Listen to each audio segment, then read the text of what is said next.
Bismillahirrahmanirrahim. Assalamualaikum warahmatullahi wabarakatuh. Kita lanjutkan kajian kita tentang membangun personality di segmen Jibril ini. Ya. Semoga sahabat tetap dalam keadaan bahagia, ya seperti biasa. Jangan biarkan diri kita ini tidak bahagia. Kemarin kita sudah membahas tentang fenomenologi to'am atau fenomenologi makan insaniyah. Ya. Masih di surat yang sama, ini di surat Abasa, ayat ke 23 sekarang. Ya. Ayat ke 23. Kalau yang kemarin itu ayat, jadi ini ada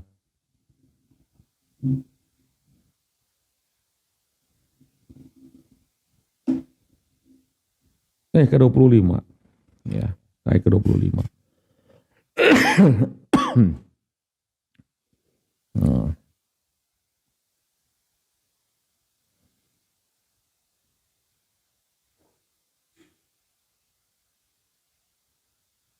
Di ayat 25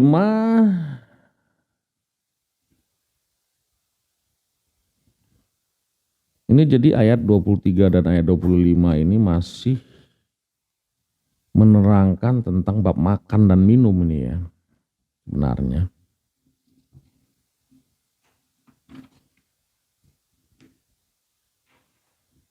Nah, masih tentang menerangkan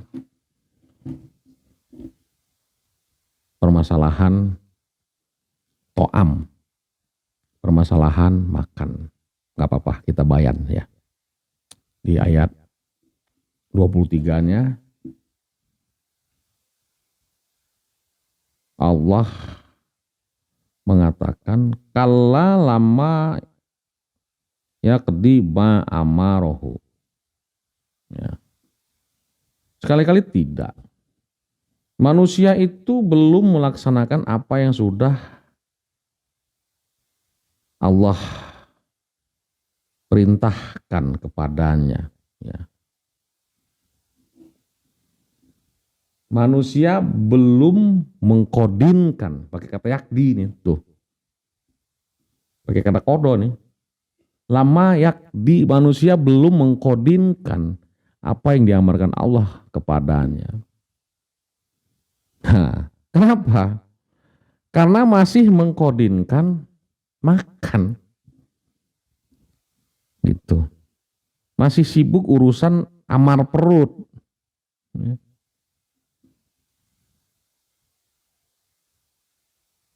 Gimana pula mau mengkodo amarku, kata Allah. Ya. Kau masih sibuk mengkodo amar perutmu sendiri. Ya. Pasti yang lebih baik, ya, pasti yang kita kerjakan, yang kau kerjakan adalah mengkodo amar perutmu. Ya. Tanpa pakai ayat bisa kau buat secantik-cantiknya, ya kan, urusan makan ini kan. Urusan makan itu, wah, manusia sangat pintar. Ya. Membuat makanan itu menjadi sesuatu yang berestetika, yang indah, padahal rasanya gitu-gitu juga gitu. Ya, jadi belum sempat untuk menjalankan amar Allah. Kadang-kadang malu kita ya kalau kita bandingkan, kita mana yang lebih kita duluankan, mengkodo amar Allah apa mengkodo makan? Ya, mengkodo amar perut ya bisa melahirkan etika dan estetika yang begitu tinggi. Kalau mengkodo amar Allah selalunya diusut-usut ya, tawar-tawar. Tidak ada manusia yang tenang dalam mengkodo amar Allah ini, enggak. Semuanya enggak tenang. Sholat enggak tenang. Beda sama makan kan. Makan begitu sakral kan. Di tempat yang indah, di tempat yang ini, tempat itu. Pernahkah kita mengkodo amar Allah itu di tempat yang khusus? Nah, itu makanya Rasulullah ketika dia mau mengakses wahyu, ya, ketika dia ingin mengkodo amar batinnya, ya, mengkodo amar rohaninya, dia tempatnya khusus. Tempat sholatnya juga Muhammad Rasulullah itu khusus tempatnya. Jadi tidak ada manusia yang tenang dalam mengkodo amar Allah. Sholat bingung. Kalaupun Allah mau menyidang manusia dalam hal ini saja, manusia itu sebenarnya kita iya ya, malu gitu. Ya, malu. Tapi ada aja manusia yang tak tahu malu dengan membangga-banggakan ibadahnya.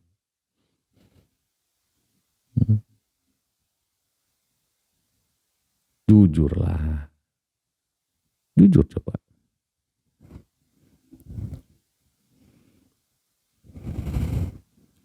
Mana yang lebih spesial kita anggap? Mengkodo amar Allah apa mengkodo amar perut? Jujur, mari kita jawab dengan kejujuran kita pribadi masing-masing. Kita tanyakan kepada diri kita pribadi masing-masing. Ya, sudah marifat betul dengan yang namanya makanan. Udah marifat.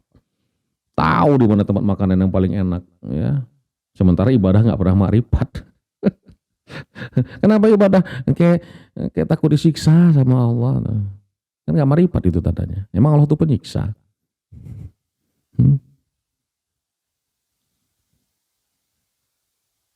Hampir secara primordial orang melakukan ibadah itu karena takut. Takut apa? Takut disiksa. Itu ciri-ciri orang belum marifat sama Allah. Kalau masih ada rasa takut siksaan. Ya. Jadi ayat ini merupakan inisiasi Allah terhadap dimensi insan dalam hal bab to'am. Ya. Bukan untuk si miskin. Orang miskin tidak hilang kemiskinannya ya, dengan ia selesai atau cukup makan. Sementara menurut Allah miskin itu tak cukup makan. Nah.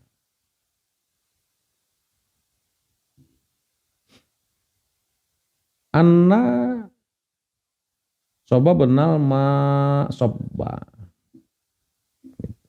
Selama Allah mencurahkan air, tidak ada alasan manusia merasa miskin, nggak ada. Selama Allah mencurahkan air, tidak ada alasan manusia itu merasa miskin, nggak ada. Jadi selama kita masih bisa minum, itu kita itu masih termasuk kategori orang yang kaya itu.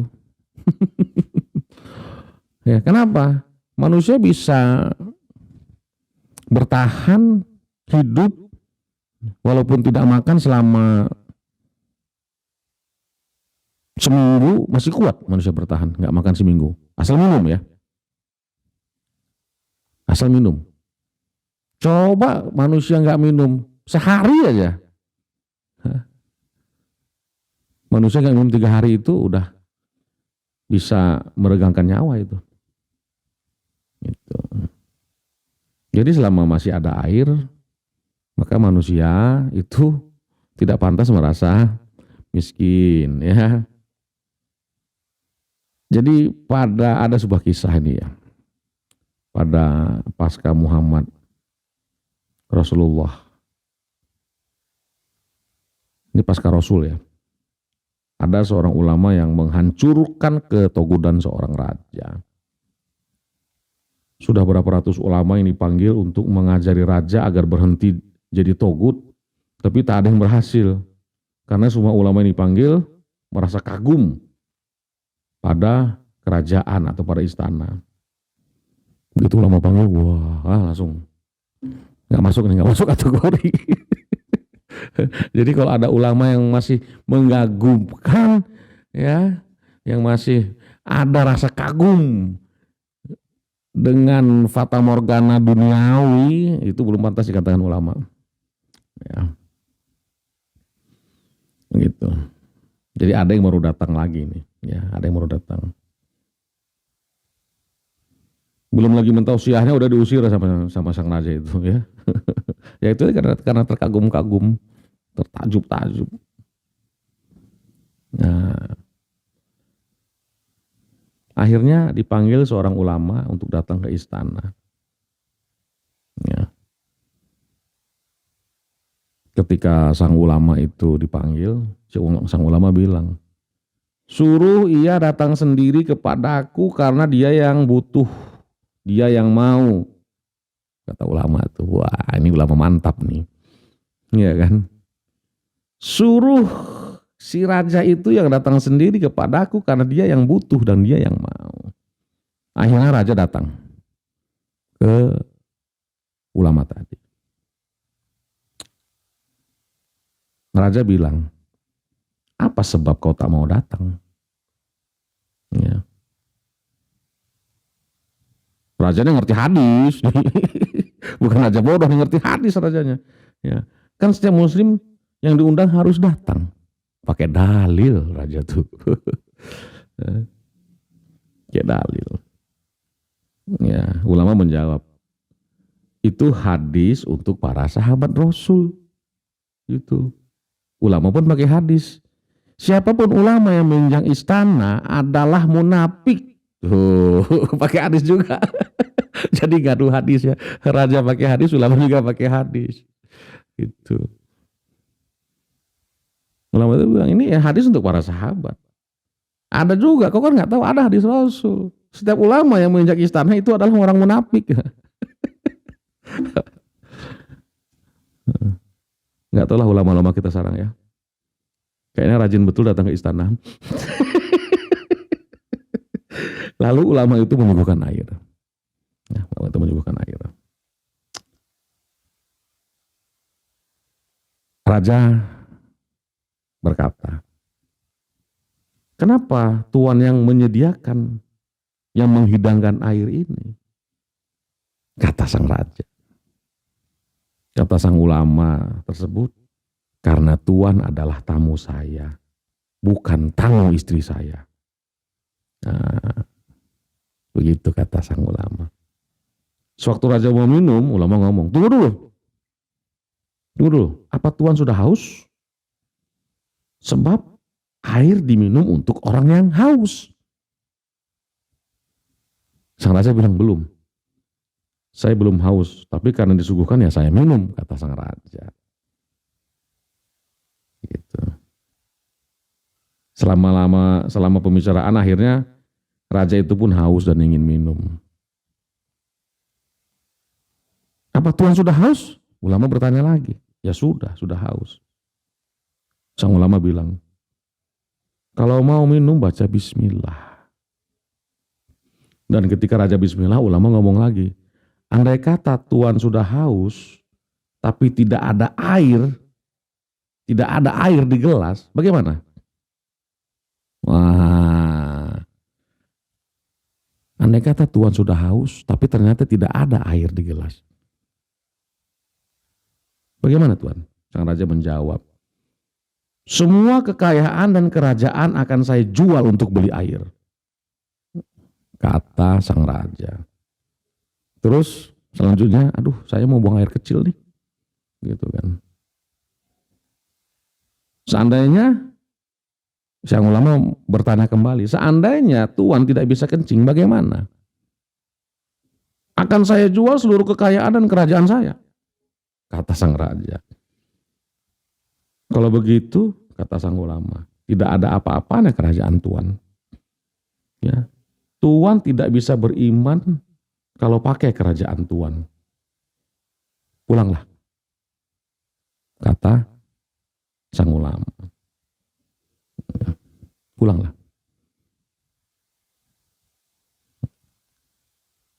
Kerajaan dan apapun yang ada pada diri Tuhan itu ternyata tidak bisa membuat Tuhan beriman. Gitu. Ternyata yang membuat dia beriman itu adalah dari segelas air. Hanya. Gitu. Ulama ini dikelompokkan ulama Mu'tazilah ya. Ulama kontroversial. Karena dia lain dari yang lain. Begitulah sahabat-sahabat fenomenologi makan insania ini. Jadi begitu sakral, begitu signifikan dalam kehidupan kita sehari-hari. Hanya kejujuran imanlah akhirnya yang bisa menentukan atau mengendalikan apa dan bagaimana kita makan maupun minum. Demikian. Assalamualaikum warahmatullahi wabarakatuh.